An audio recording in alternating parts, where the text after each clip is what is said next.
ನಮ್ಮ ವಿದ್ಯಾರ್ಥಿ ದೆಸೆಯಲ್ಲಿ ಶಾಲೆ ಕಾಲೇಜುಗಳಿಗೆ ನಾವು 4-5 ಕಿಲೋಮೀಟರ್ ನಡ್ಕೊಂಡೇ ಹೋಗ್ತಾ ಇದ್ವಿ. ನಮ್ಮ ತಂದೆ ಹೇಳ್ತಾ ಇದ್ದರು ಅವ್ರ ಕಾಲದಲ್ಲಿ 12-13 ಕಿಲೋಮೀಟರ್ ನಡ್ಕೊಂಡು ಹೋಗಿ ಶಾಲೆ ಕಾಲೇಜಲ್ಲಿ ವಿದ್ಯಾಭ್ಯಾಸ ಮಾಡಿದ್ವಿ ಅಂತ. ಆದರೆ ಈಗಿನ ತಲೆಮಾರಿನವರಿಗೆ ಹತ್ತಿರದಲ್ಲೇ ಅಂಗಡಿಗೆ ಹೋಗಿ ಬಾ ಅಥವಾ ಮತ್ತೆಲ್ಗೋ ಹೋಗಿ ಬಾ ಅಂತಂದ್ರೂ ಬೈಕ್ ಬೇಕು, ಸ್ಕೂಟ್ರ್ ಬೇಕು ಅಂತ ಹೇಳ್ತಾರೆ. ಸ್ವಾಭಾವಿಕ ಅದು.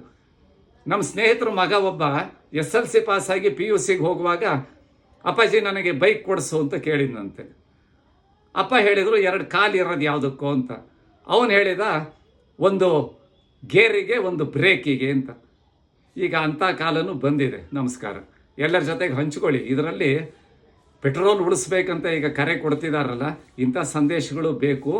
ಸಾಧ್ಯವಾದಷ್ಟು ನಾವು ಈ ರೀತಿಯ ವಾಹನಗಳ ಇಂಧನ ಬಳಕೆಯಾಗುವ ವಾಹನಗಳನ್ನು ಕಡಿಮೆ ಮಾಡಿ ಸೈಕಲ್ನಂತಹ ವಾಹನಗಳನ್ನು ಬಳಸಬೇಕು ಅಥವಾ ನಡೆದುಕೊಂಡೇ ಹೋಗಬೇಕು. ಸಮಯ ವ್ಯರ್ಥ ಆಗೋದಿಲ್ಲ.